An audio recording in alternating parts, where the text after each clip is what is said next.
Hey everybody, this is Simon Kessler, and I'm here with Daryl Impey, my old friend, and we decided to do a little podcast today talking about the racing. Daryl Impey doesn't need too much introduction, former yellow jersey winner of the Tour, and also winner in the Tour, and many other top pro races. My name's Simon Kessler. I'm his one of his first coaches when he was a junior. I've been coaching for many years, also still like to race a bit. And today we thought we'd share a little bit our thoughts on the racing this past week in Strade Bianche. So first off, Daryl, you're in Sydney, Australia. How's the weather over there? It's rainy today, Simon. Thanks for having me. Great introduction there, mate. Great. That's my Aussie lingo for you, mate. But yeah, it's been. Besides the weather's a bit off today, but we had a good weekend of racing. I know I was just catching up on due to the time zone things that we have, the issues that we have out to watch Strade on a bit of highlights package. But yeah, it was a gnarly race, and then it's so funny because I wake up and I read the reports from the DS group, because I'm a director now at Israel Premier Tech, which maybe some of the people that are just tuning into this podcast don't know. I do some racing with the team with Israel Premier Tech, so I do a couple stints. This year I'll be going to the Ardennes, the Giro, and the Volta, just done down under. But catching up on the racing now and just seeing all the remarks, and then you flick the television on and you just witness what everyone else witnessed, and you're just like, how's people going to beat this guy? Like, I mean, and Sure. what's funny is like, so it's so funny. I've got a group with mates of mine in South Africa, and everyone's talking about like Strada and their version of events, and we've got Alan Hatherley, who's like world champion XC mountain biker, and Alan was just giving a remark on just like we should all just stand together to beat Tadej. It's like I think everyone's been doing that already. Yeah, it's wild to watch. I mean, he just seems just unbeatable, and it must be for you. It must be quite an interesting perspective because on the one hand, you see your riders at Israel, you see their data and training peaks, you get the inside knowledge, and then you're watching it on TV, and from me, just to watch him and to see after the crash how he came back, and I was reading about his power numbers when he rode off Pitcock. Apparently, he was he did 630 watts on that climb, and that's after burning 5 or 6,000 kilojoules. The guy weighs like 64 kilos. He's doing 630 watts seated on gravel. I mean, can you, just for the people that don't realize how good he really is, I mean, maybe you can put that into perspective a little bit for the people who've never been in that kind of race like you have. It's almost like when you saw that marathon record getting broken by what's his name, Kinja, no? Or might Kipchoge. have Kipchoge. Kipchoge, Kinja. Yeah. You're gonna have to edit that shit. Um, Kipchoge, I'll start again. It's like with the marathon, Kipchoge, when everybody was like, "Oh, how can he beat this? What is this 2 hour record marathon pace that they were doing?" And they're all running on the treadmill, and they were kind of like trying to do it for like 20, 30 seconds. Like even if you try to do what Tadej did fresh on 30 seconds, just on your home bike, on your Swift bike, or whatever it is, just on the trainer, I can guarantee you that most of the listeners here won't be able to do it. And this is after 5, 6 hours of racing. He's just got a unbelievable talent. You could see Pitcock, his style of racing is so different. Like he's out of the saddle sprinting. He's trying to get every single bit out of his body, where Tadej's just like totally in control, seated, getting maximum, grip on those gravel roads, where it's like a guy like Pitcock. Even if he stays, he can't generate that power, so he needs to get out the saddle to try and stay on his wheel. And it's just like, I think Mitch Docker put a thing on it when we were watching the coverage after. It's like he's just got his like Pitcock's just trying to like hang on by his fingernails, and you can just see it. You just see it like start slipping away. I think the it's just like nothing you can do. It's like a car sitting in front of you, motor pacing, and it's just going faster and faster. And eventually the car just pulls away just because it's just superior, and It's that's how it is. I mean, I remember talking to Kevin Formarca, who was on his wheel at the World Champs. He was one of the last riders on his wheel before he rode away, because Kevin was out in front in the break, and Pogačar rode across to him. And he said he was on his wheel, and Pogačar came out the turn on a flat road, sprinted for 800 meters, and Kevin was sprinting flat out on his wheel on a flat road, and then they hit the climb, and he just kept, more or less the same speed, and Kevin just literally just blew off, over 500 watts, hanging on for 3, 4, 5 minutes after 5 hours of racing, and he just, you can't hang on any longer. It's almost like he's got such an ability to clear lactate, like he can go and go and go, and he never really, he doesn't need much time to recover. He can do these crazy surges, and eventually nobody can hold his wheel anymore. It's just incredible. Yeah, he's just got that. I think he's just got that praying threshold, but he's also got that like mental win over everybody. Like I said, and it's difficult not to. I mean, as a rider, I would probably do the same, but they're kind of all waiting for his team just to obliterate the field, and everyone's like, okay, I'm just glad I've made it here. And then they see him go, but then everyone just goes, I haven't got a chance anymore. Then everyone starts going to who's getting the next best, the equals, kind of thing. It's like, all right, well, let's see who can get the second, because most teams will just go like, okay, it's very hard to beat today, and let's see if we can get second or third, still get on the podium, because literally when he rocks up, it's like, it's almost like you're beaten before you start, and that must be such an awesome place for today to be, because it's just like, I just throttle the race. It doesn't matter if it's 100k to go, it doesn't matter if it's 20k to go. I just make the race so hard up until that point, and when I go, most people don't even react, because they're just so scared to react, because they'll blow up and lose their race completely, which is what most people have done who have tried to follow him. They go from second to like 20th, and then everybody else is just like, oh, this is a safer bet just to stay with this group, and then they just chop off, and then it's the best of the rest. But what we're witnessing now is just like, I mean, everyone said, there's not going to be the next Eddie Merckx and all these other things, but I kind of see like, oh, here we go. Here's somebody in the new age, just like being able to like surpass that, or what he's doing. It's just like, I wouldn't be like, nobody would put it past him winning Roubaix, at this point. You just go like, oh. It's just incredible. But hats off to a guy like Pitcock, because a lot of riders are racing for second, but he really raced the race to win it. Like, he was matching Tadej, working with him. He was racing to win, even though, Tadej was stronger on paper.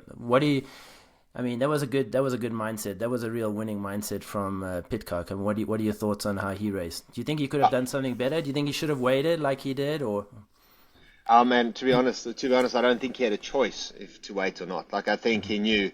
I think deep down he was probably like, let me just get over this climb, and then I'll ride the climb at my own pace. Won't throttle myself, and then I'll wait for him at the top. Which is the sensible thing to do. Still like 60k to go or something.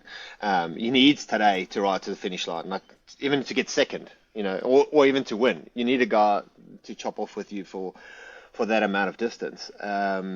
I think he's got balls. He's got, he's a winner. I mean, that's why he left Ineos. He could have stayed there, comfortably got his paycheck, done what he usually did. But he obviously left there for a reason, and he was frustrated there not having his opportunities. Then Q36.5, obviously great signing for them. Good work by, friend of ours, Doug Ryder, we know well. But I think that's been he's in a spot like, this is my team. This is what I do. I get full reign. I'm fully in control. He likes to be the man. He likes to be the star of the team, but he steps up to the plate. There's no doubt that a guy like him, Olympian, world champion, there's a reason why is that, because when you've tasted success like that, he's not riding for second in Strade. And if you look at the course and look at all Pitcock's attributes, this is probably the only race that I could say like, oh, technically he could be better than Tadej, which is probably true. On this kind of course, so it probably suits him the most, whereas Flanders is like, it's not like gravelly and slippery and all those kinds. It's more like, if you've got the legs in Flanders, you can still win, but I think like this kind of course, there's lots of things can happen, and Pitcock handles his bike really well. I think this is probably his best chance of beating Tadej this year. Yeah, you could really see the difference in endurance though in the end. Like, Pitcock looked totally empty in the last, 10, 20k, whereas, Tadej just had that unbelievable resilience and endurance, like still powering on until the end, That crash that happened, it seems like he was, I don't know if he was slightly overconfident, maybe a little bit of sand still on the sidewalls of the wheels, leaning too much. But what was interesting is how, Pitcock, he just like such a good bike handler. Everybody can learn from that. Like, when Tadej crashed in front of him, he kept his eyes on his line where he wanted to go, but yet, Connor Swift behind was quite far back and literally stopped because he was watching Tadej the whole way, and but if he had gone through that turn just following Pitcock's line, he would have still stayed with Pitcock, and maybe he would have ended up third in the end, because that really actually ruined his race. Well, look, I mean, I think Connor was like, to be honest, you could see he was under so much pressure on the downhills. Racing with those two guys in the front there, anybody would have been like absolutely crapping themselves. Like the risks, like for those guys, they weren't risking, but for a guy like Connor, probably was like, I can't believe how fast we're descending it. And I think he was just chasing the wheel so hard. Like out of every corner, you could almost see him like having to accelerate to catch up. Those guys were just flowing, and like Connor was. And this is not because he's a bad bike handler. Don't get me wrong. I think he's a great bike handler. It's just those guys are just so much technically better that he was sprinting out of every corner. So I think he was just basically like sprinting, getting back on the wheel, and then he's like looked up. He's gone, oh, now they've crashed, and he's just on so much on the limit that his reaction time is less. Whereas like Tom, you could already see him starting to go a bit wide, where Tadej was already like kind of in the middle of the, like he wasn't going wide. I think he was thought like he's just going to shunt through this corner, and then it tightened up on him, and then it was just like, oh, he slipped out. Whereas you could see like Pitcock had already started moving a little bit more outwards compared to today, like sensing like, okay, I've got to take this corner a bit wider. So I think Tom was just in a better line. But you could see like Connor just like, I think he was just like almost sprinting and then looking up and going, oh, disaster. And it's just like almost like go straight is the safer line, but it's also like I'm just so tired of sprinting back on, like just put me out of my misery after chasing these two after every downhill.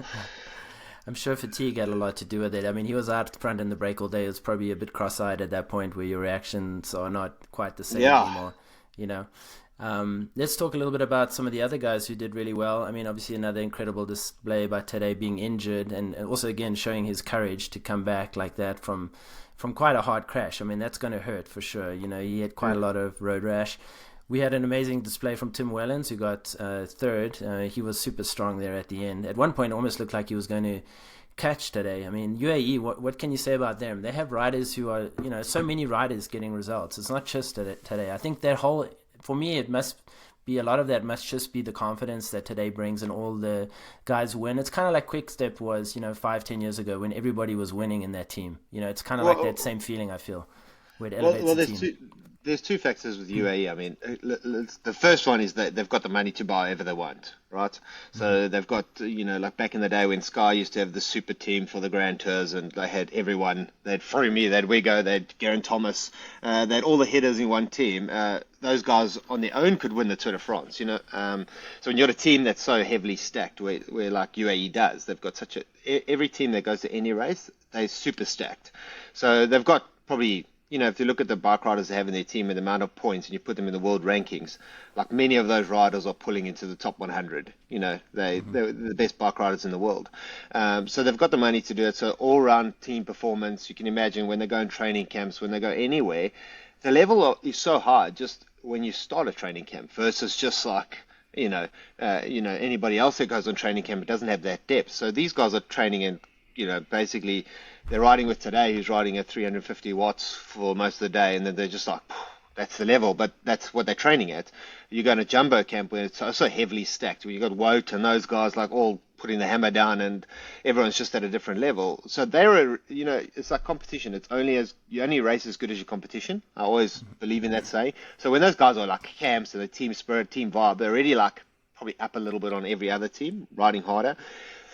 But the other thing is like, they're also in such control, right? You've got the world's best bike rider. You're the world champion of your team. Your team's pulling. You're not accelerating out of every corner. The team, everybody knows what UAE is there to do. They've got the respect.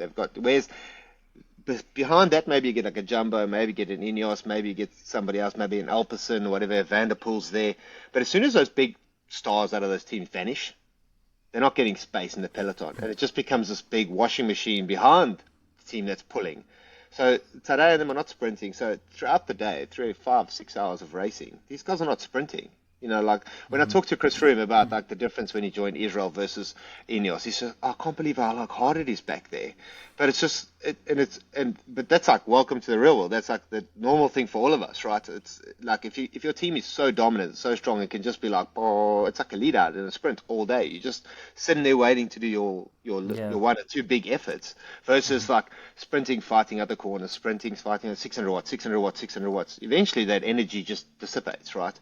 So they're already sitting in the pound seat, and they've got a team to strangle the race. Like even if you wanted to nearly put your team on the front and do what UAE is doing, you would run out of numbers quicker. You know, it's just the depth they have. So yeah, makes a lot of it's sense. very hard. It's very hard to compete when they're so stacked. That's why they're trying to think of ways to, you know, improve cycling in a sort of way, bringing in salary caps and you know, those kinds of things to kind of square it out a little bit, because it does become like there's nothing you can do. You know. Yeah, I mean, it kind of makes sense. I don't know what your thoughts are on that. You can tell us, but I mean, it does seem like a team like UAE with unlimited budget. It's a bit unfair when you compare it to some of the smaller World Tour teams, which are very limited in budget, and they just can't. They can afford one rider, whereas UAE can afford 20 at that same level. You know, what are your thoughts on putting a salary cap in? Well, I mean, it would even out the thing. I mean, would I be saying the same thing if my team had the biggest budget? Maybe I would have been like, well, that's not our problem. You know, it's always difficult to be on the other side and you copying the beating versus like being on the winning team. That's just like, oh well, this is easy, you know. But I think in terms of it would be great to have like more battles, because even what's happening now is like you're finding that there's no space for anyone, like because Tadej is so dominant, then all the other, like, you didn't get Wout, you didn't get Van der Poel, you didn't get any of these guys coming to Strade where they would normally be there. They're like going, he's going to ride away from us, he's going to beat us, oh, let me rather go win like Gen Velvergem or something like that, you know, where I've got a better chance, let me, you know. And then it's kind of like, so then all the good guys are going, so everyone's just picking different races. Roglic is doing a different program, and they're going to meet at the Tour de France or whatever. But it's just like, yeah, it just makes every other race just unpredictable. You don't get the world's best racing each other all the time because, like, yeah, because guys are just, everyone's got to get results themselves. But I think if the teams weren't so strong, if we could spread that love a little bit, there'd be a much bigger dynamic at the races and a lot more attacking and a lot more guys trying to get ahead of it. But when all the guys that can make the difference are riding on the same team, it's and they put Tadej in such a perfect position with the minimum amount of energy. You know, like you said, if you're in a weaker team, a smaller team, you're in the wind fighting. When you're on UAE, you almost like have a pass in the peloton. I mean, if your team is on the front, it's easy to sit on the front. You know, your team is working, you have your place there. If you're on a smaller team and you're trying to move up and you're the only guy from their team, you know, they're going to push you out. They're going to say, hey, get out of here. You know, we're on the front. We're making the race, you know, so like already you put him in the perfect seat for when he needs to attack. He's with the minimum amount of like wasting energy. And plus you have the best rider in the world, and they set it up. They know what watts per kilo to do, like to crack the race, right? They already know ahead of time, okay, you're going to pull for 5 minutes at 7 watts a kilo, then you're pulling for like 1 minute at whatever, 8 watts a kilo, for example. And they already have that all planned out, and they know exactly what they need to do to put everybody under pressure. And then he just has to put in one big acceleration, and he knows everybody is pretty much on the limit already. And so it's like it's a winning formula that's hard to beat. I don't see any other way how they're going to, you know, their rivals are really going to beat him at this point. And that's why I say, like, if you did have a salary cap or you did have something in there, like his teammates wouldn't be able to do that. If he had like teammates that are earning lower money because they're not as strong or have the ability of these as the superstar domestics, then it opens it up a little bit. But like. It's just then you just got more cards to play, right? You just got like, okay, he's going to run out of teammates earlier. This guy can't pull up the climb at like 6.5 watts per kilo, bottom to top. You know, when you're getting like McNulty and those guys just drilling it, and Soler, and like, it's like good luck. Hang on, you know, and especially you still got that dynamic where everyone's fighting behind. Like, you don't see it on TV often, but like you'll see as soon as the team starts riding, the fight begins. And then one team gets a spot, then it starts filtering down. The next team starts fighting, the next team starts fighting, and then you get teams that are like in ninth, 10th, then it's like, oh, it doesn't really matter. We're all in the shit here, you know. You all just cop it, and then you get some riders who are just like, I'll move up later.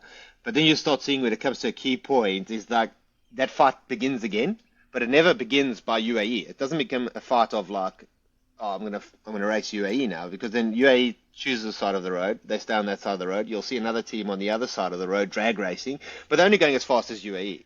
No one's like, because UAE is already going fast. Whoever's on the front is drilling it. The other guy's just like, I just got to hold. And then you see this big explosion when the sector opens up.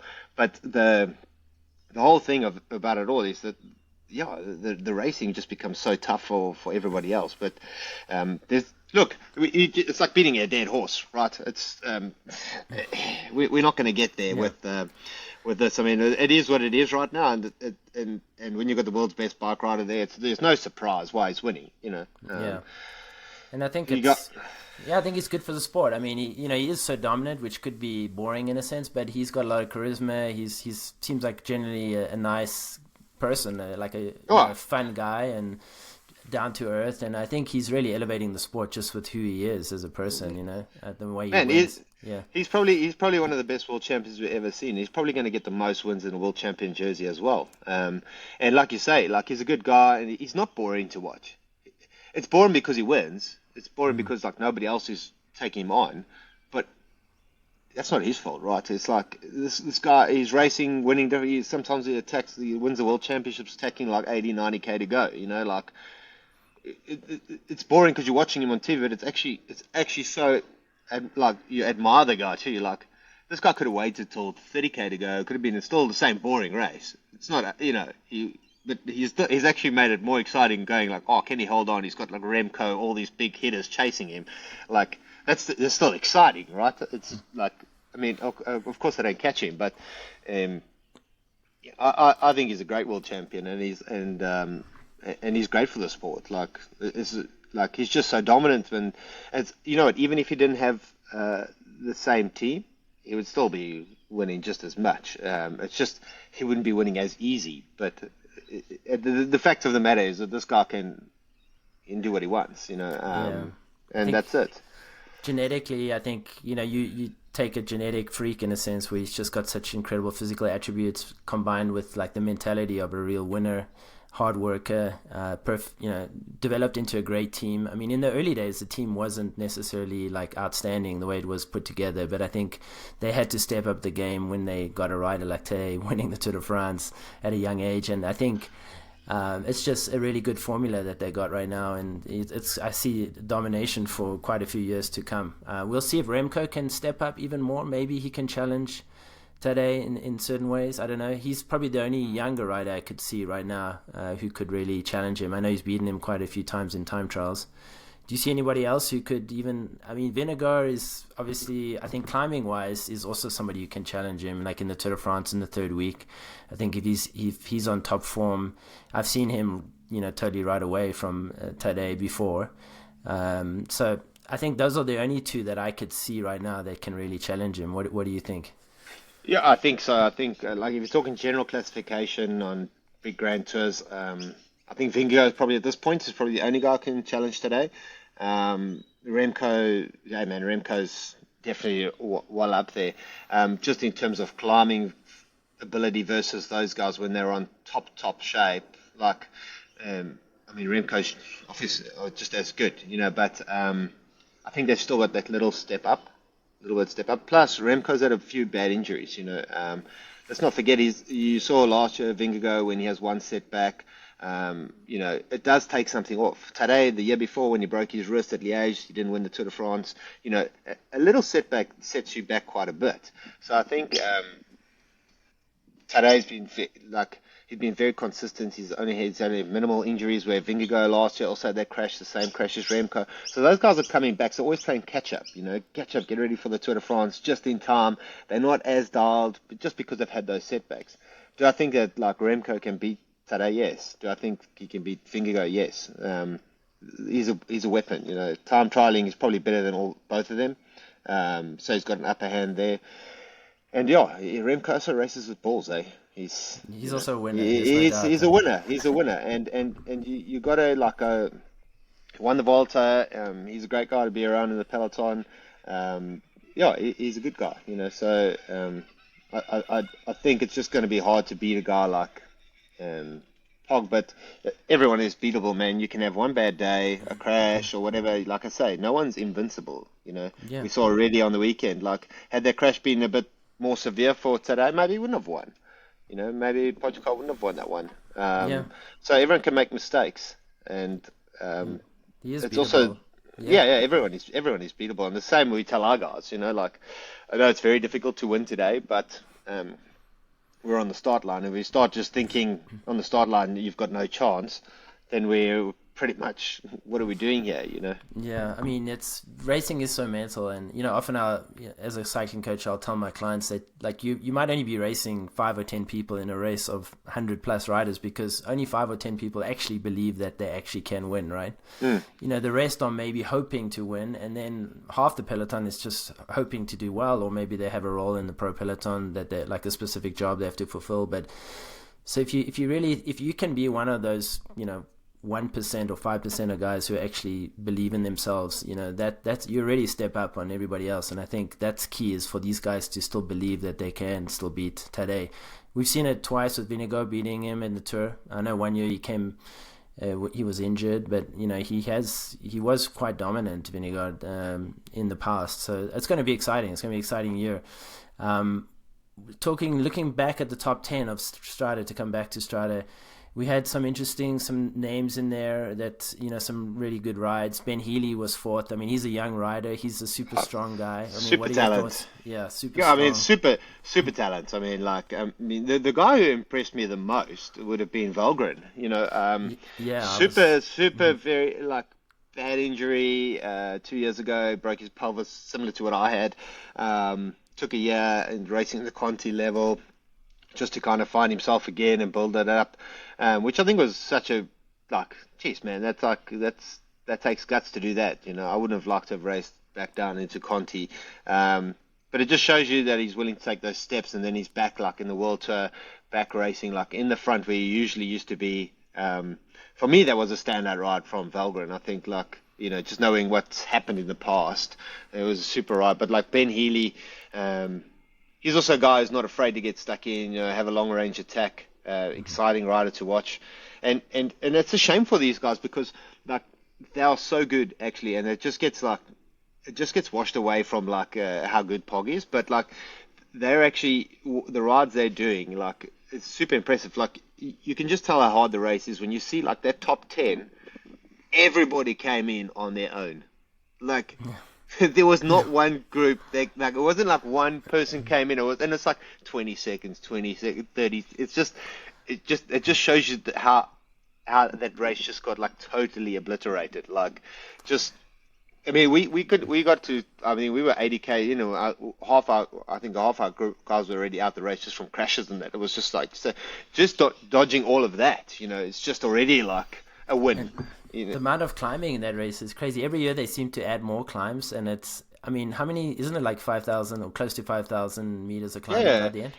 And people don't understand, those gravel sections where you see today just sitting down, those are steep, eh? They're 18%. They're not just it just looks like 5% to a little gravel race, This is proper steep. To ride up there, even if it was tarred road, would be many people would be walking up there. So, the race is, besides just being the gravel part of it, it is a grueling race. If that whole race was tarred, it would still be nuts, And they seem to want to make it hard every year. Hopefully they'll maybe dial it back a bit so we can get guys like Wout and Van der Poel back, because I feel since they've made it so hilly in the last 2 years or so, it seems like those kind of riders are staying away. It seems the organizers they just want to make it harder and more climbing. I think this year was the hardest, by far, I think. Yeah, it was the hardest edition for sure.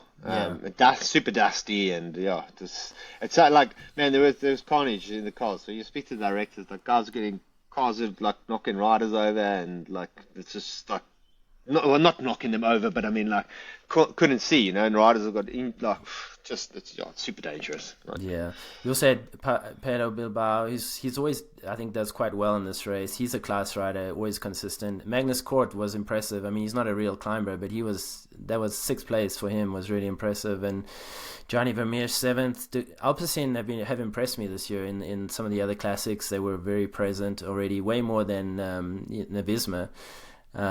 Which is surprising. And we had Leonard van Eetveld from Lotto. I think he's a young climber. Yeah, young he's very guy, good. Right?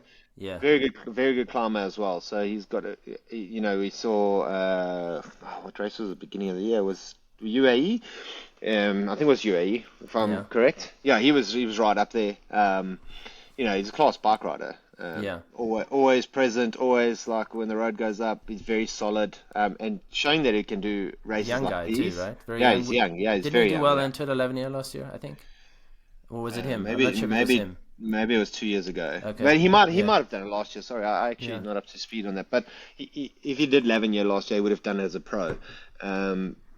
But yeah, I think if you look at that list, like Magnus Cort, like, he's super all-round bike rider, winning stages in Gran Camino just before that. His level's really high. I think he won 3 stages in Gran Camino. So, like, clearly going well. Uno X, and it's such an interesting year because everybody's trying to get into those top 18 World Tour teams, right? So we can get the World Tour license. Or what I can see, teams like Uno X and, like, say, Tudo, quite far behind the points tally. They're just trying to get into the first top two pro continental teams this year, because that guarantees you starts, and it's actually a great place to be in because you can actually select your race program. So if you don't want to do Paris-Nice, you don't have to do Paris-Nice. World Tour teams, even if you don't have a team to field there at Paris-Nice, you've still got to send your team. So it's actually, if you don't qualify in the top 18 teams, of course it's great because for 3 years you're guaranteed World Tour starts and the Tour de France and all the things that come with it, but you have to do all of those races. Whereas if you're pro Conti, you can choose, I don't want to do the Volta this year, I don't have a team. So you're still getting all the invites, you're still not paying all the fees. Of course you get less start money, but it's actually a great place to be in. So you'll get Tudor, Uno X. I can see their main priority this year is to be the best pro continental team, whereas you're looking at Lotto and, say, Israel Premier League, who got regulated 2 years ago. We're probably sitting quite high up there, and now you've got, like, Astana and all those teams that are Arkea that are very threatened of being kicked out of the World Tour. So it's going to be interesting. So you're seeing Uno X and them starting really hot this year. I've seen also Astana been sprinting for like 3 guys sprinting for the top 5 places, never not going for the win, but going for like 2nd, 3rd, 5th or whatever, just to try score points. Which are the main teams that are really at risk of being relegated this year? Is it Astana, Arkea? I haven't got it pulled up in front of me, but Israel. Yeah. Israel's good. I think we're sitting about 11th or 12th. It's about 4,000 points. Which is very, very hard to make up as a team. But look, there's no pressure for us either. You have one bad season this year. We could scrape through, but I don't think we're going to scrape through. I think we'll make it quite comfortably this year. We've had 2 really good seasons. But I tell you, like, to be in Astana's position or the other teams, I was racing in that time we were trying to go for points, and the stress levels, like when you go to race and you don't get any points, it just ramps up, and you end up adding more races to the calendar to have more opportunities, and there's a very, very fine balance between just adding races and then having riders who can go to those races to get results. So I can see those teams that are really on that cusp of, like, team 18, 19, 20 racing a lot this year, a lot of pressure on their riders, and, like, racing for the minor positions, going like, okay, let's not chase, let's let first go, and let's rather stack the top 10, but they're all in crisis mode, right? They all got to do what they've got to do. Yeah, it's going to be an interesting year. It's interesting how the different tactics, play out. Some are racing for wins, some just points. It's pretty interesting. One team that didn't do very well and hasn't done great this year so far is Team Visma Lease Bike. I think their first rider was in the 20s, and going from previous years where they also won opening weekend, they did get I think 2nd in the end in Het Volk with their sprinter, But other than that, they haven't been as dominant. What are your thoughts on do you think losing Roglic has also reduced the overall confidence in the team, or what do you think's going on there with that team? I think all those teams have done really well when their leaders have done well as well. You're seeing they do well. Wout wins, they do well. Vingegaard wins, Roglic wins, but it's not like the next group doesn't really always win. It's not like of course you'll get like Dylan van Baarle, or you'll get Laporte or someone like that also winning.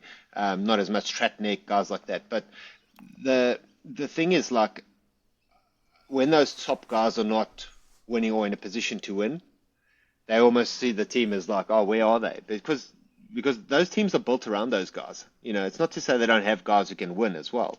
They're just heavily built around those guys. And the same would happen at UAE. Like, of course, they would get other guys winning, but if you had to lose today, or like he's out for a while or whatever, they would also have a quieter year, Yeah. It wouldn't be like UAE would be the super dominant force. So, I mean, it's hard to say. Every team goes through a little bit of ups and downs. Of course, Jumbo Visma Leasebach was at the top at one stage, very unbeatable, kind of in a UAE status where UAE is right now. And it just goes in things. I mean, we had Ineos there, Sky also dominated. They were winning everywhere at one point. I think teams get their mojo, find their mojos, but there's a big thing to be said for confidence. When teams are winning, and it really just breeds more winning. I remember Peter Vakoc, who I coach in the gravel world. He used to be on Quick Step, and he said that and that he was part of the team when they were dominating, and he said everybody in the team believed they could win because everybody was winning, and they just had that attitude, and they went to races believing they were going to win, and a lot of times that does make the difference. It's just that little bit of extra confidence. I know, so I'm sure teams like UAE obviously elevated by all their wins as well as Pog. Visma not winning as much, maybe they're not quite as confident anymore. Maybe they're questioning themselves a little. As a coach, it's quite interesting to see the difference in training philosophies between the two teams that are they're quite different. I've studied both teams and how they train, and it's quite interesting to see how different they do train.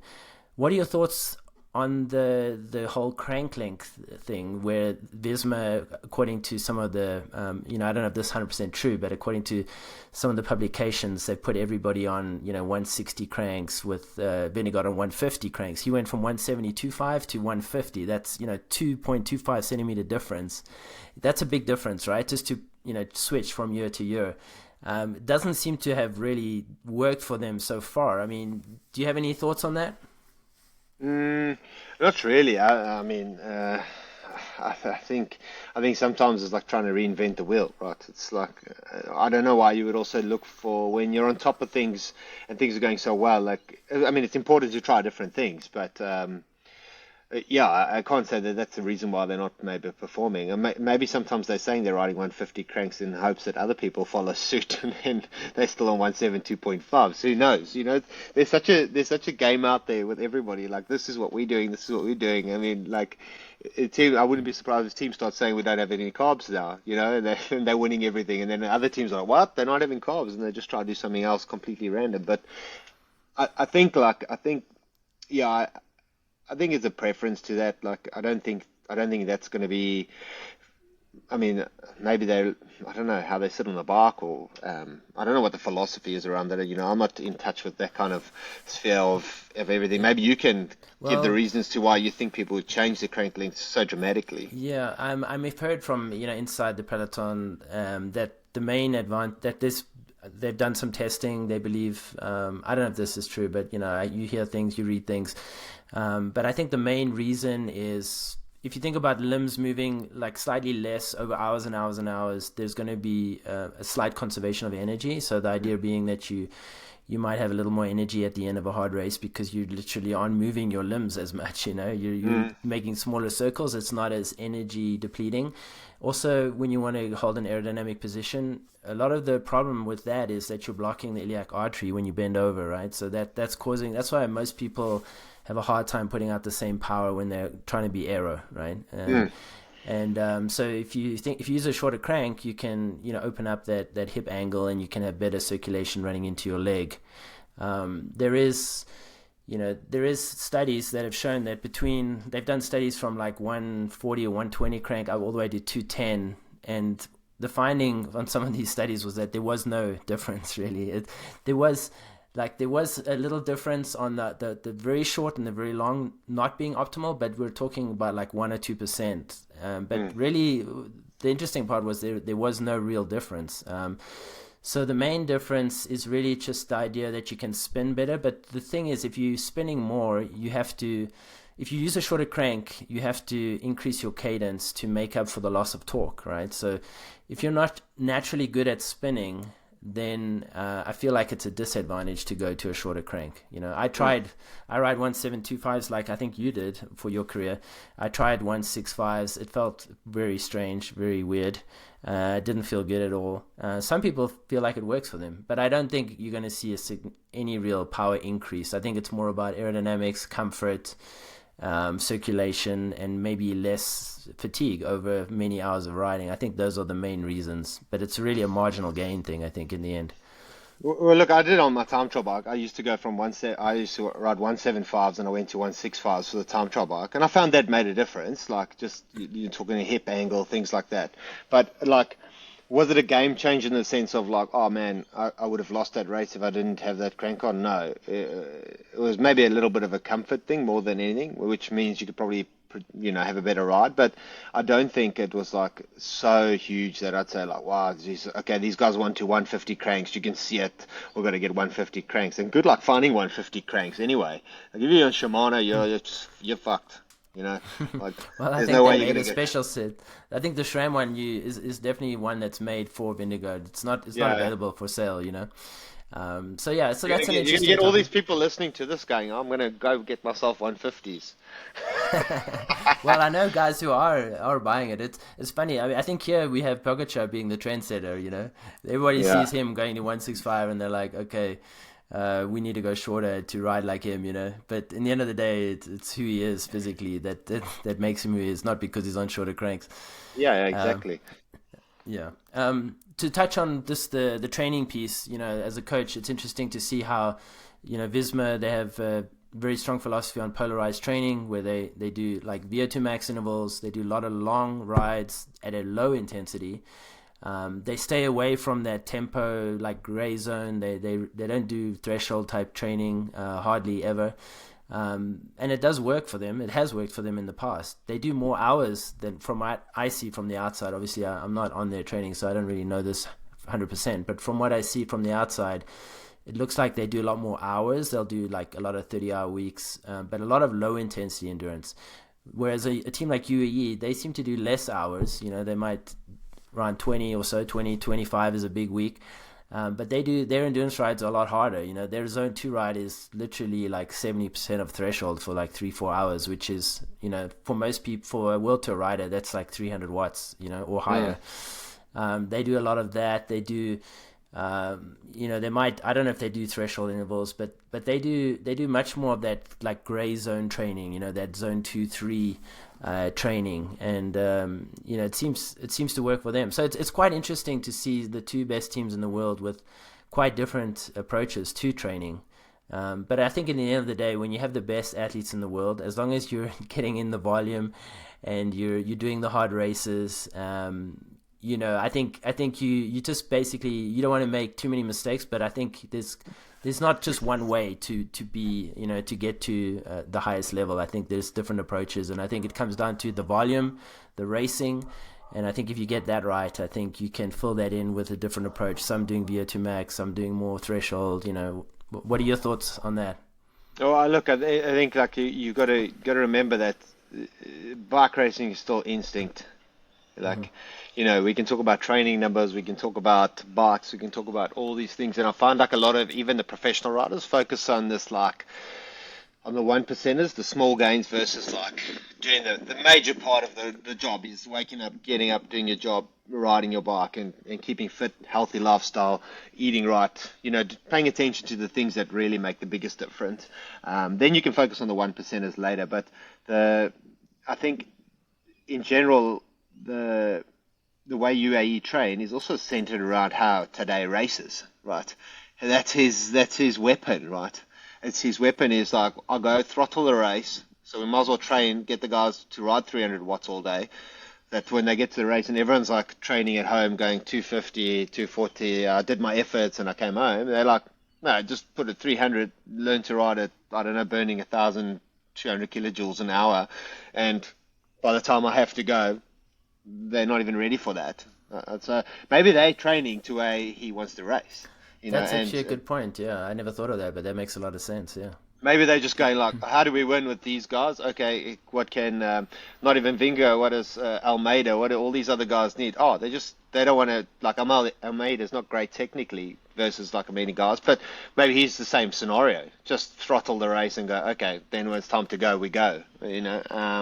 Whereas maybe Jumbo's maybe they just they don't really have as many cards to play, right? So they've got to be tactically a little bit different. So maybe they're thinking of other ways to, surprise the race, like a Paris-Nice that year, like 2 years ago, where they just went on a 1K climb where everyone thought it's going to be a bunch of sprints, and then they just launched up there and there was like 5 guys left at the finish line, So maybe they're thinking of different ways to win versus the just the throttling of the race. Maybe they're trying to be a little bit more using their riders in a different way that they know they heavily, that they can make a real impact. Like a guy like Laporte or whatever, great. Like you get a guy like that launching up a 1 or 2 minute climb, Swish Tish Benut, it's a lot different. So maybe they've got different tactics. Maybe they're planning on winning races differently. Maybe that's why they're training.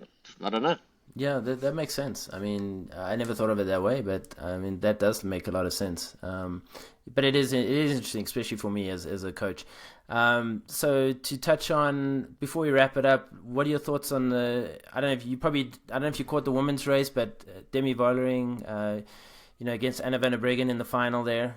Interesting story there where Anna van der Breggen was her coach for the last 3 years and her DS, and now is her main rival in some of the races. Pretty interesting story there. I think it's setting up for a very exciting year in the women's racing. You have now 2 top teams. Demi Vollering is just, she's just an incredible athlete. I mean, just to see her attack there in the final. I mean, she's got a lot of power and just such a strong rider. Do you have any thoughts on the women's racing and what we got the year ahead of us with these 2 teams and the rivals? Well, I think having Anna back in the mix is going to be fantastic. I think like Demi's, like, not to say she hasn't had the competition, but she's got someone that can really, and is already showing like, oh, I'm going to be a big player this year. The fact that Anna can take all these years out it's been 2 or 3 years that she's been out being a DS and at the races. Like, she must have still been training back home, right? Like, I've taken a year out of racing. There's no way I can get back on that start line. There's absolutely zero chance I'll even make it. I couldn't even go for a training ride with the guys last year at training camp. The fact that she can bounce back and like be ready to race at such a high level, that's remarkable. That's you can't teach it. That's class. Like, I mean, she's obviously been a world champion and everything before, but the fact that like Anna's going to be here to stay and to, if I was Demi, I'd be like, oh, all right. This, maybe it's not going to be as easy to win. Like, she's still probably got the upper hand because she's been racing and like, she's kept that. But I don't think it's going to take long for Anna to come back and to show clean pair of heels. I think like there's going to be moments this year where it's going to be super frustrating for like, say, Demi, when Anna wins, because it's going to be like, what? Like, she hasn't been here and now she's back, I guess when she retired, it was like, oh, okay, that's one less person to worry about. Then it's like, come back. It's like, oh no, like back in the mix here. But I think all the women's racing is going to be exciting. You got like Longo Borghini, Cassia, like they're all. Kopecky will be back, Anna's teammate. That'll be exciting. So I think when you're getting all of them back in the mix, and they're like, of course they were all there this weekend, but I think the women's racing is sometimes more exciting than men's cycling because you've got they're they're a lot closer, and they also don't have these teams that can just disintegrate the race. They've got to, like, I mean, SD Works has obviously been very, very strong over the years, but like they've all a little bit like shared the love around the teams too. People have moved around, ladies have joined other teams, so it's definitely strengthening up the whole peloton, I would say, and given a lot of other like women another chance to like. you go into races knowing you've got someone there that can win. Like you've got Ashley and like racing. For the Quick Step ladies team. Oh, sorry, I forgot the name of all these teams. They change names so often. But I think having all the women in different teams and they're all at a high level is great. Like when you had SD Works, just like it was almost like they were just riding away. It was very, very difficult. Well, now you've got this different dynamic, and then throwing Anna back in the mix now to like really be a threat to like FDJ and Demi and them. It's going to be awesome to watch. Yeah, it's going to be a great year. So before we wrap up, any thoughts on, we have Tirreno and Paris-Nice happening right now. Who's your favorite for these races? For me, I'll start. I think Ayuso is obviously the rider that UAE is riding for in Tirreno. He did well today in the time trial. He got second behind Ghana. Ghana dominated the time trial by over 20 seconds, which was impressive. So I think Ayuso is going to be, my favorite for Tirreno. Paris-Nice, I think you can't, between Vingegaard and Jorgensen, I think it's going to be one of those guys in theory, who should win it. I mean, last year we had Matteo won it, and now he has Vingegaard, his teammate and good friend, together. I think they're going to be very hard to beat. What do you think? Yeah, I think you're right. I would like to throw Derek G in the mix for Tirreno. Not because he's in my team, but what this guy can do, like it's still like untapped. Like I'm sure Ayuso's probably like the all-round climber, but like man, Derek's like super focused. I think we still haven't seen the best of him. I think a podium for him should be possible. He had a good time trial yesterday. He was sixth, which is a great result. So yeah, I think lots of things can happen, but I would say you're probably right with the riders. Man, Ayuso, let's talk about that time trial. Like against Ghana, like still, Ayuso, if you look at him, he's so small and so skinny, and then you see him like pull out a time trial like this. It's like back in the day, those guys used to just be like, lose minutes in days like this. Now, it's amazing how the sport's evolved, how science has changed. Of course they're much better aerodynamically, but it's just when you see him coming second on a time trial like yesterday, you wouldn't have picked that before. So clearly got great shape, clearly ready. And like I say, these guys have all had these training camps where they've been riding at such a high level already. They basically, I can guarantee you, half the peloton wouldn't be able to train with some of these guys in these training camps. It would just be like a race for them already. So yeah, it's going to be exciting week ahead. Exciting races. But who's going to beat Muller? Muller's just like this year. He's almost like back to old Muller, just smashing the sprints. He's just so fast. Like he's just an incredible sprinter. I mean, he didn't have such a good opening weekend. I think he got boxed, or he might have been tired because I don't know if he has the endurance of some of these, some of these other like a Philipsen, for example. Like Philipsen's more of an all-round rider, but when it comes to just pure speed. If he takes off with 250, 300 to go, there's no one I think who can match Muller. I mean, he's just got such a kick on him, and the longer the sprint, the better it seems like for him. It's just incredible. Yeah, it's like Kittel when Kittel was on top form. It was it didn't matter where he came from. It's just like you just saw this guy just coming over everyone. It was just untouchable. But those guys are they're riding bigger gears now, like 60s, and it's like nuts. It's like when you see if you can push that gear, and you can it's no doubt that's why those guys are showing everyone a clean pair of heels. But you got to be able to push that gear, Well, Milan, with SRAM using the 10, they can use a whatever 56 10 or whatever that is. I mean, he's putting out. They're saying his max power is 2,000 watts, I think, for Milan, and he's probably hitting consistently 1,800 in those sprints. I mean, he's a big guy. He actually did a good time trial as well, top 10 in Tirreno. Yeah. But you think about how strong he is. He's just a pure brute force. Whereas I think Muller is more fast, got a really fast kick. But I think those two are head and shoulders above the rest at this point. Philipsen, I think, is more an all-rounder these days. He's fast, but he's more just strong, I think. Whereas those guys are just really fast.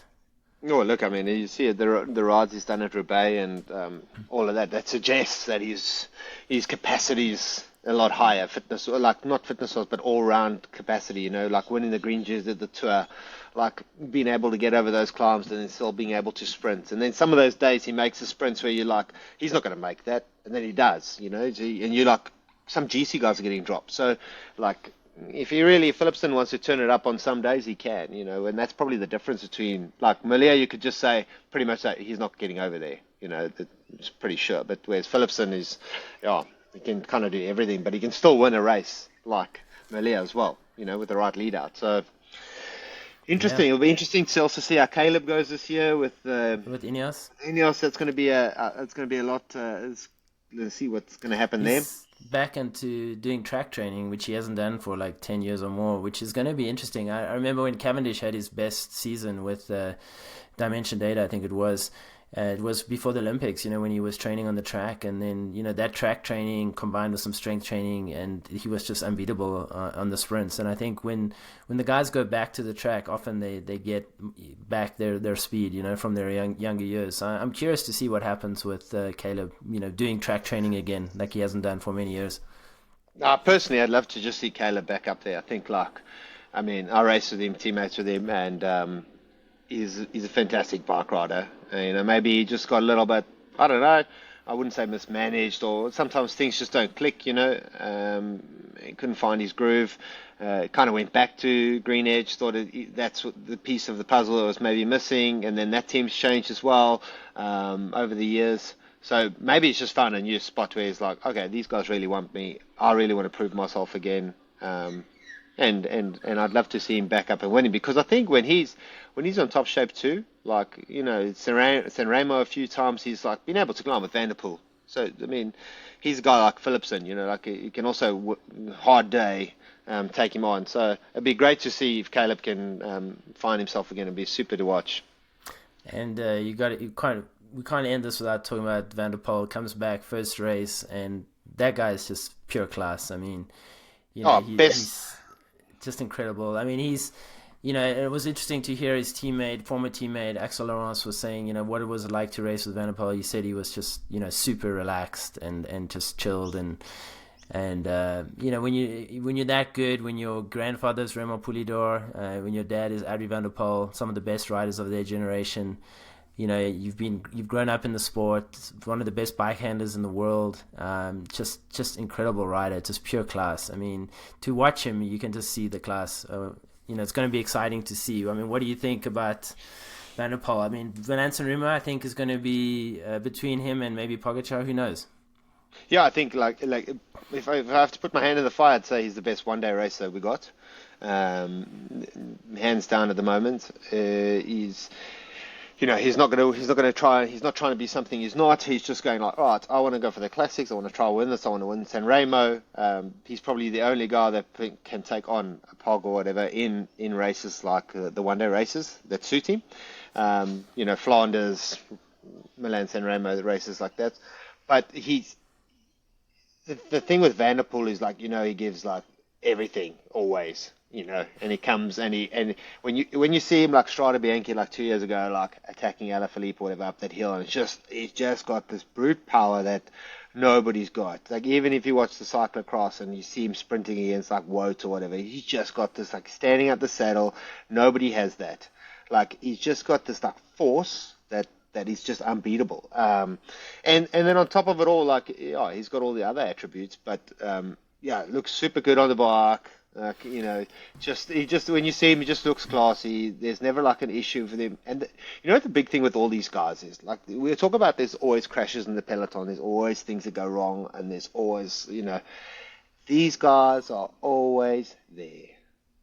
Yeah. They're always there. They are not in the shit. They are not in the crashes. They are always there. And why? Because they're in position. They know what they're doing. They've got something else. And bike handling is unbelievable. It's the same with Sagan. I mean, he hardly ever crashed, but he was always in the most dangerous situations. But he was never the one crashing, right? Because he just knew how to like position himself, how to handle his bike. He had like a sixth sense of where to be in the peloton, right? Yeah, he just knew what to do, like just naturally got it. So when you've got that combined with the physical, like I think Van der Poel works his ass off too. Don't get me wrong. It's not like someone who's just got this talent that just rides around and has fun. I think he works his ass off. Alperson's got quite a very strict model. They keep tabs on everybody quite a lot. They're always at training camps. They're always away. It's a very bacheloric type of atmosphere, if that's my word of the day that I made up. I don't know what word Bachelor. that Bachelor. You have to be a bachelor to be in that team. is. Okay. But that's my word for the day. But I think like it's a different setup. But it probably suits guys like that. But yeah, we talk about like those big five of the world tour, and of course, like I feel like. Of course, Pog's like superior in many other ways, but if if I had to say, oh, is Pog a better racer than a one-day racer than Van der Poel? I wouldn't go that far yet. I think they have both. They're very good on their kind of course. Both. Yeah, Van der Poel rode away from Pogačar like the last world champs before the one he won this time. So, yeah, when he's on, he's on. And I think part of the reason he's not that good at the Tour de France is maybe because he's a guy, he goes all in on one day. Like, when he does a classic, he totally buries himself. And the power he puts out, I mean, the kilojoules he burns is ridiculous. And it's almost like he's got so much power that, like, in the Tour, it's almost like you're doing so much physical damage to yourself, like you can't recover, like, in the same way, right? Than if you're, like, more of a diesel, slow twitch type rider where you just don't have that brute force to, like, destroy your muscles, I mean, that's my thought on it. I might be wrong, but I feel like a guy like that, because he's got such an engine, like he can do so much damage that, like a Tour de France, he goes hard one day, he's burnt more kilojoules than everybody else in that race. On that day, he's destroyed for a few days after that. Yeah, but he's also a winner, right? He says he's a winner, so he's like going, oh, I can try and be top 10 in the Tour de France. I don't want to be top 10. Like, that's not my thing. Like, I want to win races. So he just goes, right, okay, I still get paid a whack of money. I still get paid probably higher than all these guys anyway. I've got to win San Remo. I've got to win Flanders. I've got to win. Those are my picks. Then the rest of the time I'm helping out, doing my thing. Go to the Tour, choose one or two stages. What a dream. Like, because he can win those races. So he just goes, oh, I just got to pick and choose. Whereas like Vingegaard, it's like, he doesn't really race the one-day scene. So it's always tours, but then it's always like focus for 3 weeks or focus for a week, or like, whereas Van der Poel's just like in, out, I clean up and I leave. So which is awesome. In his Lamborghini, and also goes off and skis for 10 days, whereas like a lot of teams don't even allow their riders to do downhill skiing, and Van der Poel's off downhill skiing, enjoying his life, driving around his Lamborghini. He's like a superstar. He is a superstar, and it's kind of cool to see that he has that freedom as well with Alpecin, even though maybe the other riders don't. That team really is built around him, and and he has a nice balance. He enjoys himself. He has fun as well, which is cool. But that's the thing, like, the sport needs characters, right? The sport needs characters. You need guys who drive around in their Lamborghinis. You need someone who flies a private jet into races. You need ballers. Like, well, I mean, that's what people aspire to, Like, you see LeBron and all these guys, and they've got all these cool stuff, and, like, it's like, oh, I want that, Like, and that's what, like, some people go, oh, I love that. Like, that's so good. And, like, some people go, oh, what a brass, coming in his Lamborghini. I rate it. I'm like, man, the guy's... He's sponsored by Lamborghini, which is even better. He probably hasn't even bought it. But the thing is, like, it gives us a talking point. It just shows that, like, not everyone's just like, oh, I'm here to win races. I did 500 watts, 3 hours. Okay, cool. I don't shake hands. He's there, like, having a great time. And the sport's hard enough. Like, people who don't enjoy the sport, it's just like hard. The whole time it's just hard. It's just like they're having fun. Those guys, of course, winning is fun. But even when they're not winning, they still still able to go, oh, okay, I've still got a Lamborghini parked in my driveway, and I'm going to enjoy myself. Yeah, that's one thing with Van der Poel and Pogačar. They have a very playful nature about the sport. It's like they're kids having fun, racing bikes, and it's cool to see because it obviously gets the best out of them with bringing that attitude. And I remember you were with Lance back in the day when he was at his stardom flying private jet and Radio Shack. You had a bit of a taste of that, right, with Sheryl Crow. He was like a mega superstar back then. What was that like? I know. Oh man, I flew in his private jet to South Africa for an event, and it was for a charity event. And I mean, that was the first and only time I flew in a private jet. But I felt like a baller for a while. It was nice to feel 1 week of just feeling like I was, the business. But yeah, I think like we're not going to see a star like Lance ever in the sport. Like, well, even in my lifetime, I don't think. Like, I think these guys are all like you saw Peter Sagan, he was a massive star, but he never had that stardom of like Lance. Lance just went like a bit, kind of in the stratosphere, like a different world, mixing with Hollywood and all these kinds of things. But that's it. But it's hard to say because if the next American comes and wins the Tour de France, maybe they will be because maybe when you're from America too, they also like really embrace that kind of winner, somebody winning the Tour de France. It's always bigger, better in America. But yeah, I mean, it was fantastic. I enjoyed my time there. Like my wife, which was my girlfriend, she was my girlfriend back then, but like she came and joined us for a couple of days in Cape Town, and she was also like, wow, this is just a different world, But it was super cool. Like, I mean, I loved racing with him. It was 2010. It was my first year at Radio Shack, and yeah, it was cool to rub shoulders with him, and I still sometimes in communication say hello to him or whatever, but yeah, it was quite a cool experience for me. Then I remember rocking up in South Africa, going, and people go like, "Oh my gosh, you actually staying with like Lance?" And I was just like, "Oh yeah, it's like he's my teammate, man." Like, but and wasn't that an interesting story how you ended up on that team? Was it after your crash on Bala World when Tour of Turkey or something where? Yeah, so I crashed. Yeah, so I crashed in Tour of Turkey, and it was like a big thing with Theo Boss and like Robin McEwen and Lance all had a lot to say about it on Twitter back then, and kind of blew up because those guys were talking about it, and specifically Lance. And I think I kind of got known in that world, like just who I was. I got a name for myself just from the crash, but kind of put me a little bit like who I am, like, oh, okay, this guy won a race, he had a bad crash, and then yeah, then I got signed to join Radio Shack at the end of that year. So, although the crash wasn't great, I think it definitely opened up a door in terms of just like getting my name out there. It was a tough crash, of course, but yeah, I think it was a cool year there because I had like Cloden and I'd like, man, these guys were like all my heroes when I was growing up, and I was just like, oh, I'm riding with Clody, I'm riding with Lance, I'm riding, like Zubeldia and all these guys you've seen like racing postal days. You're like, whoa, this is like nuts, So yeah, you're a little bit starstruck, but then then the reality sets in. You go to bike races and it doesn't matter what bus you have, who you're racing with, it's still crosswind's a crosswind, and you're getting belted, and you're like, oh, now I've just been belted in the race. Now I've got to face all these superstars of cycling and go like, oh, I was so shit today. I just got dropped. Like, didn't even help the team. So it's awesome to be around all these successful people like at races and stuff. But then the other side is like you still need to deliver. So like if you're not delivering, it's the worst place to be then because you're like, oh, these guys probably think I'm not a very good bike rider. Like how would I get on this team? So yeah, there's two sides of it. Cool. Awesome. I look forward to hearing more of your stories as we do more of these podcasts. I know you have some interesting stories from your career.